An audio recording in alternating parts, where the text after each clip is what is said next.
What's up, everybody out there? We are live and direct. This is myself, Previn IW, that's in quotations, Taylor, my main man, Pete Dukes, founder, owner, emperor, El Presidente of the Double S Project. This is the This is the the long-awaited Double S Project Fantasy Football Preview Show.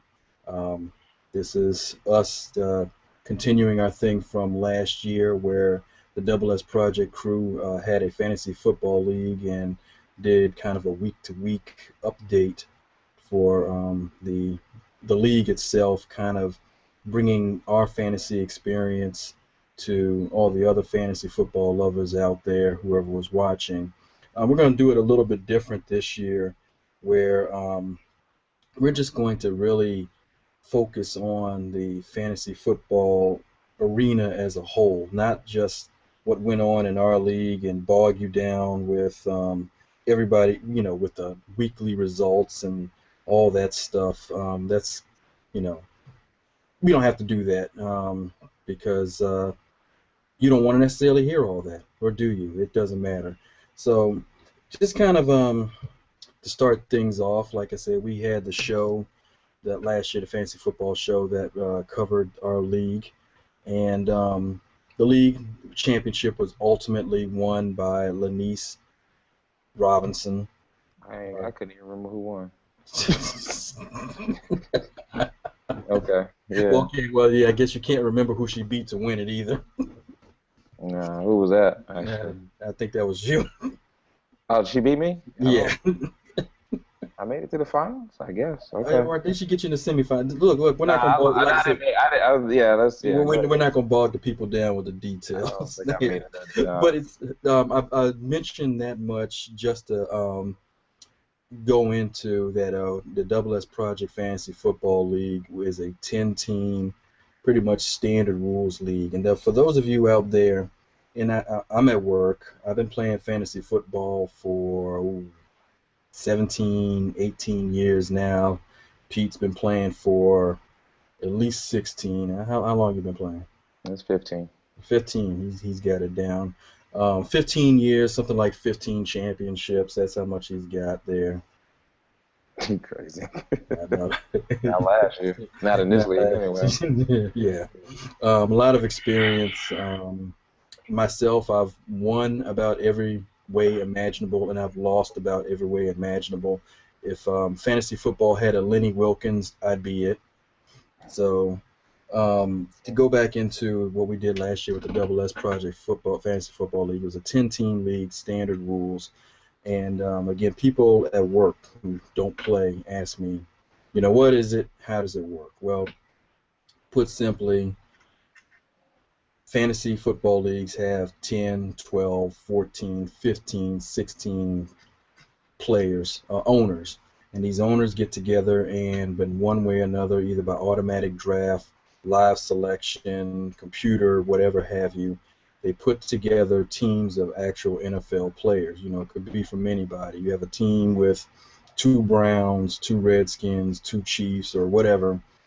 And every week, these players generate statistics, and their statistics are translated over into points. The points are tallied, and that's your score.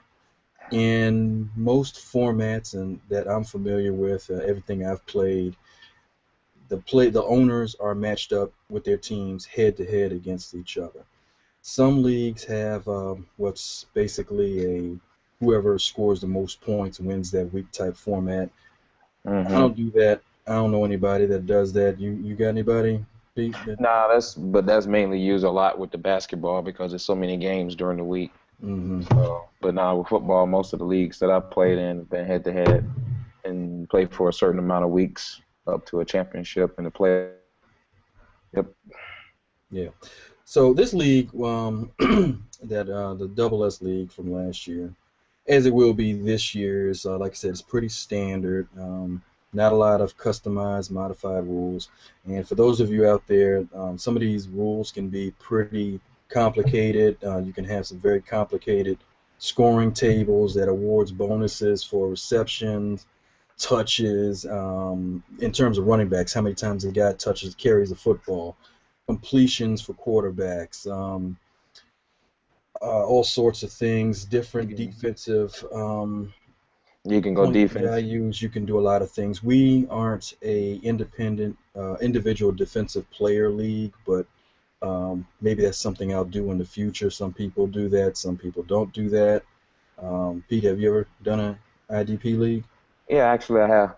I Okay. have. Yeah. What would you, a few words on that experience? I mean, just like anything else. I mean, the scoring. So if there's scoring that is based around, more points for sacks or more points for deflections or more points for interceptions or whatever the case may be, you pick your players based on maximizing that effort. I mean, there's some players that you would pick that are pretty good at one particular stat, and then there's a few players out there that can maybe fill up a stat sheet. I would just think back in the day, Ray Lewis would be a person would have been one of the top players off the board if you did individual, because he would have tackles, deflections, interceptions, sacks. He could fill out the sheet. So Mm-hmm. there's a lot of specialists in the NFL today, so it's a little trickier to as far as picking players, right? Because you may pick a guy that's a sack specialist, but he may not be a really good against the run. So you have to really understand what players you're picking and understand your points and your scoring tables and everything. Mm-hmm. Well, again, this league doesn't use IDP, and it's pretty basic. And we figured that's the best way to share, again, and reach out to everybody, beginners and experienced players alike, with the general highs and lows, travails, an ultimate experience of what your typical fantasy season could go, how that might go. Also, in terms of different types of leagues, I have a lot of experience with a keeper league in the past, and this league is not a keeper league. So basically, when we get going, we'll be starting from scratch all over again, fresh rosters. If you're unaware of the keeper league, it depends on the league that you're in. You could keep one, two, I don't know, have maybe even three or four players retained over from your previous roster. Depends on a set term limit, and again, the rules on that may or may not be fairly complicated. Um, Pete is also involved with at least one other keeper league with, of legendary status. Um, and actually, I used to be involved with that league as well, and we had a lot of fun and some frustration. It's kind of an evolutionary process, working how to best maintain a keeper league, and there are a lot of different ideas, and none of them are bad, really, about how to go about doing that. Hmm. Um, Also, go ahead, Pete. No, no, you good. Yeah, yeah. So that's basically when we have our discussion. That's going to be the two different types of focuses that we'll be talking about, particularly with tonight, leading into what's currently going on out there in the fantasy realm. It is draft season. It's, you can't avoid it if you're at work. Everybody, it's all over the cubicles. Everybody's talking about, my draft is next week. My draft was last week. I got such and such. I've got this, or I want to get this. And who do you think you should get here, and who do you think you should get there? And I had one of my coworkers in my pod today. I think he's only in his second year of playing, and he's talking about second or third year. He's talking about his draft, and I wound up having a discussion on when and when not to take quote unquote second tier quarterbacks. So Yeah. that's Let's get into that discussion. yeah, I mean, let's kind of go ahead and get into that discussion here. It is draft season, I, and go well, I ahead. think, yeah, well, I was just saying, I think some of the common questions that a lot of people ask is, as far as players in each position, and then understanding where that plateau falls off and balancing out those points roster. I think you have to really understand and pay attention to the fact that you don't necessarily always have to have the top running backs or the top receivers, and you definitely don't need to have a top quarterback to win a fantasy league. You have to have a balance. So you have to, every now and then you have to just. Everybody can't have Drew Brees. Everybody can't have Peyton Manning. And everybody Everybody can't have. can't have all day. Yeah, everybody can't Adrian have Peterson. Yeah. Adrian Peterson and Jamal Charles, LaShawn McCoy. But what you can do is understand your draft position and understand the players that are falling within that second tier. And a lot of times you see teams that actually win. They may have 2 or 3 elite players, And a and lot of consistent players. but a lot of consistent players. And then you see teams that are just all second tier, right at the low at the bottom, and you can win that way. I mean, sometimes it's the luck of the draw, or a lot of times it's the luck of the draw. Right. And to touch on that, let's talk. You mentioned, your draft position. There's a couple different formats, 3, maybe 4 different formats of how your draft may work. Some, for most, your default draft for your typical website or even a live draft is going to be what's called snake, where you start at the top of the order, 1 through 10, 12, 1 through whatever the last team is. And whoever that last team, be it number 10, number 12, number 15, gets the first pick of the second round, and it goes back down to the end of the order. That is how we're doing it with the league this year. That's what we did last year. So our draft is going to be selected randomized. Our members won't know what their position is till about a half hour before the draft, which could make things interesting depending on your level of experience and if you've actually bothered to format a draft strategy. So if you are already aware of your position, you've probably got a pretty good idea of how you want to attack the draft, given your number of quote-unquote top running backs and quote-unquote top wide receivers and quote-unquote top quarterbacks. You're going to have a different focus based on your draft position. If you don't know, kind of like myself, what you can do, if you aren't doing it already, is sign up on whatever your website is and participate in various mock drafts where they allow you to choose whatever your slot is, so you can develop different strategies based on your position, which actually, for once, for the first time in, I don't know, 5-10 years, I actually had a chance to do earlier this summer, and I think a lot of people are out there doing the same thing, which led me personally to get a pretty good idea of not so much what to expect, but how people view that plateau that Pete mentioned, particularly with the quarterbacks and wide receivers.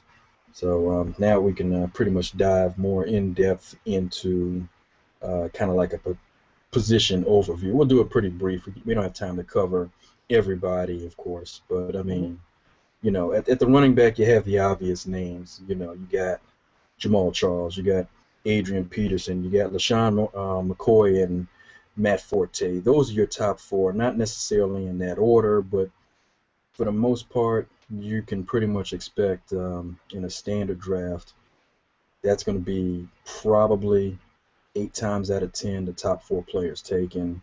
I've seen a couple top 4 running backs or top 4 players. And a lot of times, but not every time. Okay. Based on the mocks that I've been participating in, most of the time those have been the top 4 guys. Not necessarily in that order. It depends on your preference. Like some people are going to be strong on. You got your top 3, definitely McCoy, Peterson, and Charles. Forte's kind of like a 1A, if you will.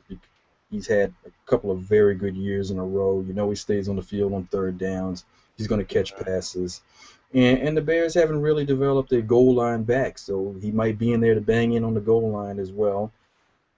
But, I mean, at the same time, you're not necessarily feeling that he's going to generate the same amount of points that, say, a Shady McCoy will with that Eagles offense, the way they run the football as well. Mm-hmm. So, you have those top 4. You also have, going in the first round, pretty consistency, Green Bay's Eddie Lacy, and, of course, Marshawn Lynch. Again, not necessarily in that order. Depends on your draft position and basically a gut feeling when it comes to the running backs. Right. Yeah. Right. So then the question comes up, do you take a quarterback in the first round? And I think the answer is you probably are not going to go wrong if that quarterback is named Peyton Manning or Drew Brees. Hmm. Definitely for the top two. Aaron Yeah. Rodgers is also someone there, even though he's coming off an injury. The And numbers, the yeah, people are looking at, they open a magazine, they go on a website, and they look at how he's rated based on last year's numbers, which were skewed by not being there by 6 points. Come on.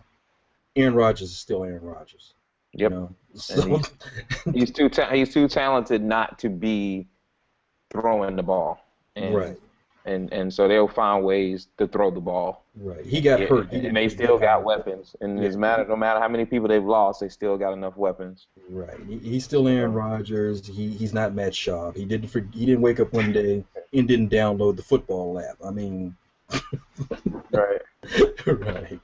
Um, a lot of times I've seen so far the top receiver taken, maybe in about two or three of these mocks, the top receiver taken was actually a guy who was a receiver in his, I guess, hearing with the NFL as he tried to arbitrate his, Oh, Mr. Josh. right, Mr. Jimmy Josh? Graham. Oh, Jimmy Graham. Oh, I see Jimmy what you're going Graham a with couple of that. Okay. times was Okay. actually taken high in the first round as Mhm. before um, even Calvin Johnson. I don't know if I would take him before Calvin Johnson, but I definitely understand what people are thinking about because right until further notice with the Saints, he's option number one, two, three, and maybe number six. Once he gets back through once Yeah. Breeze gets back through the progressions. Right. So Jimmy Graham aside, Calvin Johnson's the first receiver being taken more often than not. Demaryius Mhm. Thomas, AJ Green, Dez Bryant, Brandon Marshall, Julio I'm Jones. about to Go say, ahead. don't forget about Julio Jones. Oh no, nobody's forgetting Julio Jones. He's coming back and he'll be fine. Right. Really, if you want to, I guess if you're looking at the top tier, a group of top tier receivers, it's about as deep as we've probably ever seen it going into a given fantasy year. Um, you know, and then once you even once you get past the quote unquote receiver ones, you probably have some receiver 1As, where the drop off isn't necessarily as steep as say between the top tier running back groups and the second tier of running backs. Mhm. I mean, if you look at that second group, you have, I mean, you've got a say Antonio Brown, for example. Yeah, he's legit. Yeah, you've got Especially if you're in a league where you get bonus for catches. receptions. Yeah, you've got a Vincent Jackson. Yep. I'm looking at, like I said, I'm looking at the list. Even Jordy Nelson and And Randall Cobb together. Randall Cobb together.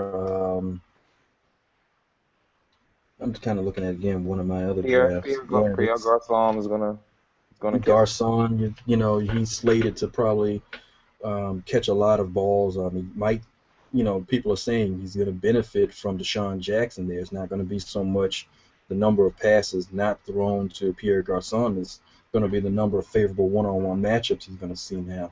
Mhm. So, and of course that's going to depend in his case with, probably actually like a lot of these second tier in particular or 1A receivers, your second tier quarterbacks. Yeah. Like okay, Dez Bryant is going to get his. The problem is, when does he get it? I had the Dez Bryant experience last year, and it was either 40 points or 4 points. Some weeks, Tony, I'm not coming your way, Dez. It's just not happening. All those games you saw it on TV, just like the rest of us did. The guy goes off the field, he's mad, he's busting out people on the sideline. Look, Tony wasn't feeling him that day. It just wasn't Right. happening. Um, Right. but you don't pass on. You don't feel like you can afford to pass on Dez Bryant, even though it's not necessarily going to be a consistent Right. week-to-week thing. Um, But he's like got the capability to explode, and like you say, right, when yeah. those 40 points are going to come in handy for you. Yep. Um, that's kind of like the receivers. There's going to be some questions about it. I think Pete and I had a very interesting discussion earlier this week. Um, taking a top tier or even one of those 1A type receivers like Alshon Jeffrey versus, reaching into that, you're in that third round, that second, third round, maybe early fourth round, and you've got a running back, maybe two. When do you go quarterback? Um, and the question then came up, how good is that second tier of quarterback? Mm-hmm. And if you go back and look at the numbers from last year for names like RG3, who, if you looked at it on TV, it looked pretty bad. Then you looked at your fantasy tally sheet and kept in mind that the Redskins were playing from behind all season, and you're like, wow, guy put up some numbers. Um, Pete would say top tier in that first group, and I don't really have a reason to argue against him. You look at Andrew Luck, who, while some Mm-hmm. people aren't necessarily viewing in that same group of Peyton Manning, Mm-hmm. but he puts up numbers that on the average week to week basis might not be, but maybe somewhere between, I don't know, 5 points less than what Peyton does. You can look Mm-hmm. up those stats depending on your particular scoring scale. But, Yep. the point is, these are sort of guys that they're kind of falling into the mid rounds, that fifth, sixth, seventh round, where the real backbone of your fantasy team is formed. And, you know, Yep. that means that you have probably a lot of quality, still number one or 1A, even two wide receivers um, that are being taken in that or will be available there, and a handful of what might be good, solid number two running backs, and it's a very small number. And So you don't. let me give you a scenario Yeah, go just ahead. kind of Go supports ahead. that. So doing some research, and I was on I'll just say the site NFL.com and looking at their rankings from the scoring table we have. Just as education, if you were to wind up with, let's say you go after your Aaron Rodgers early on in the process, so you probably will not have access to those top elite running backs because you're going to take the quarterback. You may wind up getting access to a top elite receiver, and you may want to jump on that. Mm-hmm. You may wind up getting a second tier one running back that's a two, possible low one. Or you could jump on in the early rounds and get your top elite running back or close to it. And also, still in the second round, get your top elite receiver. And then you wind up somewhere in the third or fourth round getting one of those second tier quarterbacks. Mm-hmm. If you were to get, so I looked at the numbers, if you wind up with Aaron Rodgers, Brandon Marshall, and a Reggie Bush versus a Marshawn Lynch, Julio Jones, and an Andy Dalton, on average per week, you would only, with the team with Andy Dalton, be down 2 points. Right. And when are you taking Andy Dalton? Probably fourth, fifth at the earliest. And he's probably going to be available even later than that. So the point is you can wait for that quarterback. A lot of those second tier quarterbacks are in the same point range. The Andy Daltons, I mean, let's just face it. With Andy Dalton, you got Ben trying to think, Ben Roethlisberger. Roethlisberger. You into the Russell Wilsons, the Kaepernicks, those guys. They're Mm-hmm. all relatively the same. So if you want to say, hey, even if you had the opportunity to draft a Drew Brees or an Aaron Rodgers, but you think, hey, let me go ahead and jump on these elite running backs or a top receiver, you'd probably be fine down the line. I mean, because a lot of times those points averages out, they're not that far off. And now it's just really, And and then it's really more about the matchups, about when you play guys. just to underscore what Pete just said, in one of my mocks, I got Colin Kaepernick. Though as my second quarterback, I managed to take him all the way out in the eighth round. And that same draft, I did get Aaron Rodgers in the second round. And just to basically you think Aaron Rodgers in second round, that's a steal, especially considering that I had a early round pick in that particular draft. Um, but of all of the mock drafts I participated in, that one in particular, I wrote up a lot of notes. I thought I had actually a really crappy draft on the whole, particularly in that third, fourth, and on out round. But I'm still able to somehow land a solid potential starter, week to week starter in a Kaepernick. Like I said, solid. No, Peyton Manning. No, he's not going to be that. But a solid guy like Kaepernick, on to back up Aaron Rodgers, which basically says, in theory, I have some significant trade potential to upgrade on some other weak spots there. Yep. Yeah.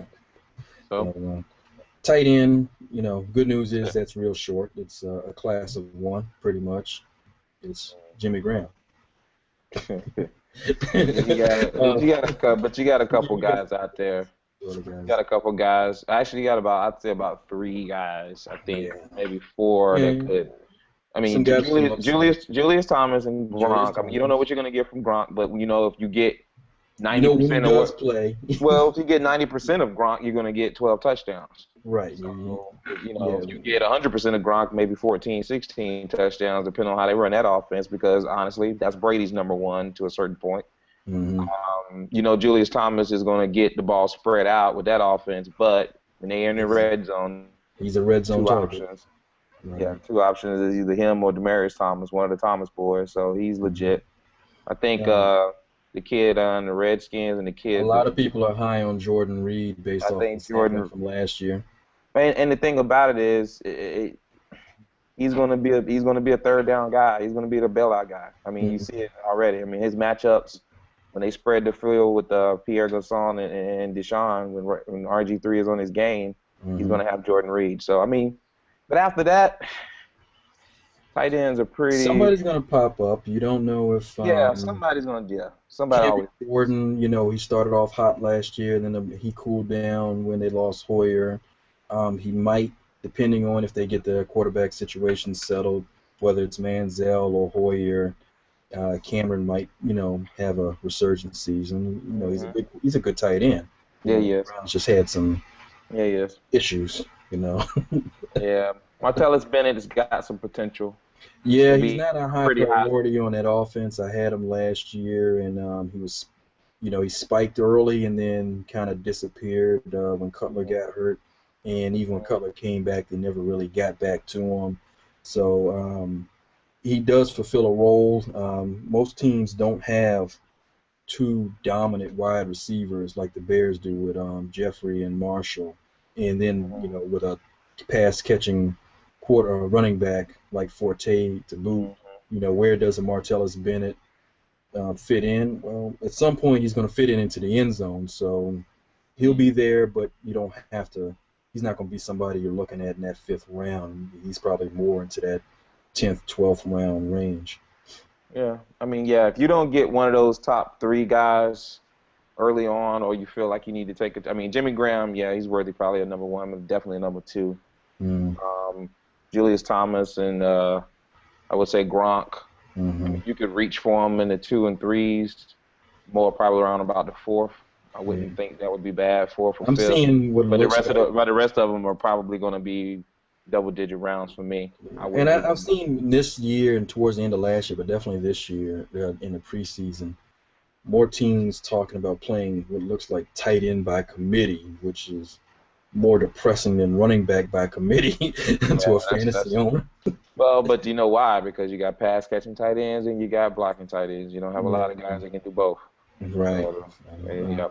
Like, it could be, you look at the situation with the Bengals where they got 2 tight ends and, the roles have yet to be fully defined because theoretically they can both catch the ball, but when are they in? Middle of the field, goal line. Same thing with the Colts. Got moved to the H-back, right? Same thing with the Colts. Same thing with the Lions. Yep. Right. Yeah, so good luck with that in the tight end spot. I can tell you if I can't get a decent one in the early to mid rounds, you'll see me taking somebody late. That's probably just how I'm going to wind up doing it. Um, What's your defense is looking like, real quick? well, um, defenses. Here's where things are a little bit tricky. Here's the thing about defense for all y'all out there. Probably more than any other position, look at your scoring tables Yep. when trying to figure out when to take a defense. Yep. In my lifetime, like a Jay-Z song, at least once I have taken a defense first round. Why? Because I don't care what position you're drafting, 35 points a week is 35 points a week. And Right. that year in particular, or those years in particular, I happened to be all the way at the end of an order in a 15-person league. So when you're down there already in the first round at pick number 13, 14, 15, and you're trying to figure out where those points are going to go for and all the other running backs are taken, snake order, we're talking 2001, I took the Ravens. Yeah. And then followed up with probably, I think it was a decent quarterback or something like that. Um, that's kind of a luxury thing, but the big thing is if it's kind of standard scoring, then defenses aren't going to necessarily be responsible for a lot of points Right. on a week-to-week basis. Right. But,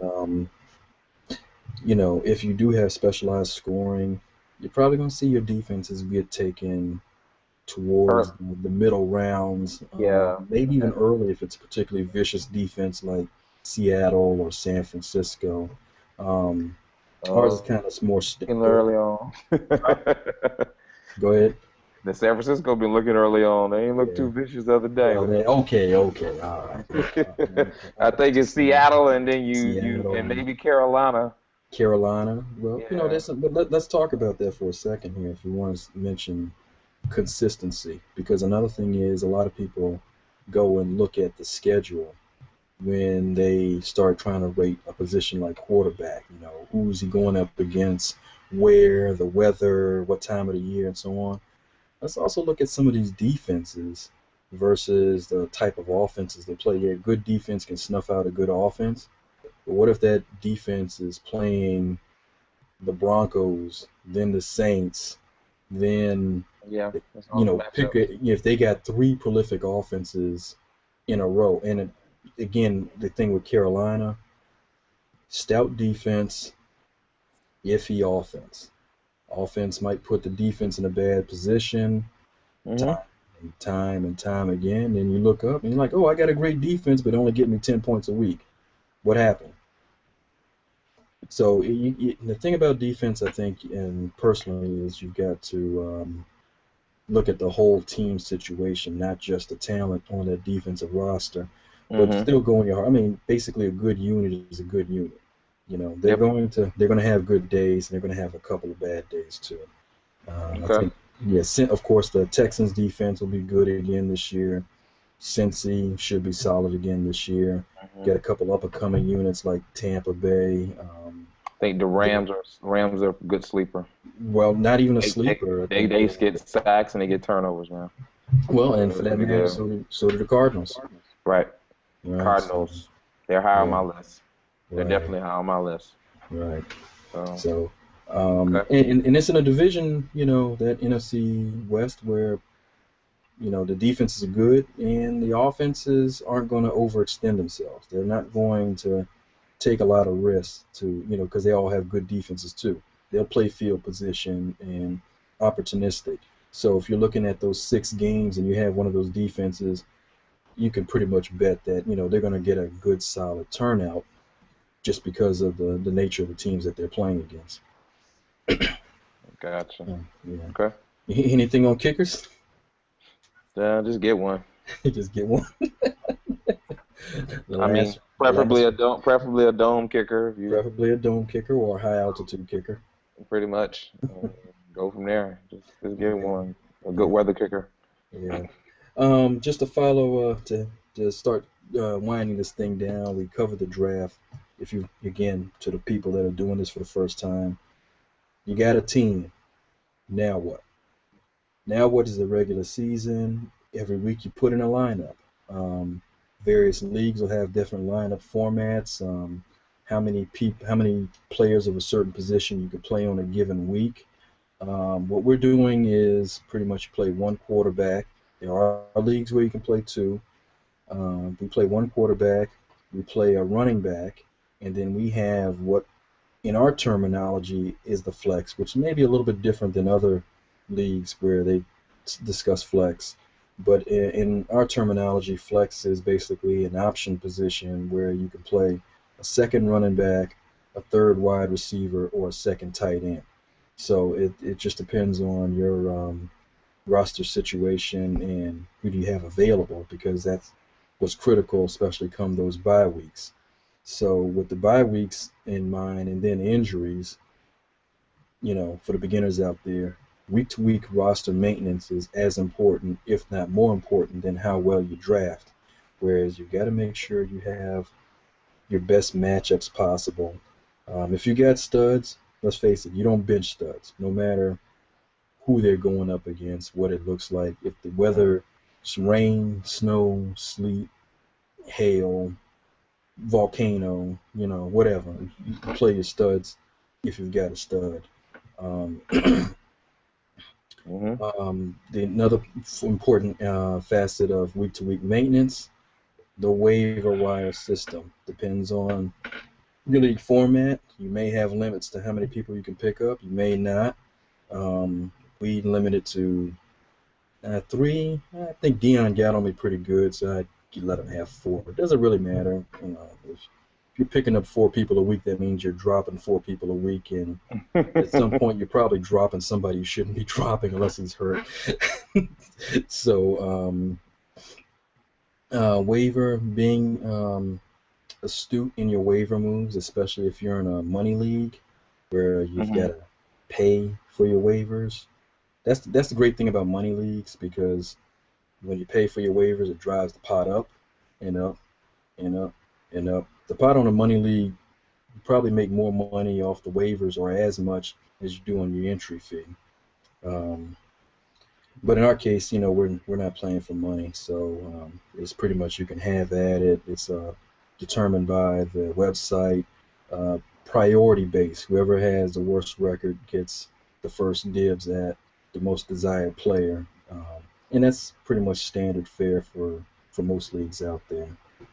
You got anything to add on No, science of waivers? nope, that's pretty much it. No, Nope, got a sign. Yeah, you're good. Yep. And of course, there's trades, which in my recent experience has been kind of a lost art.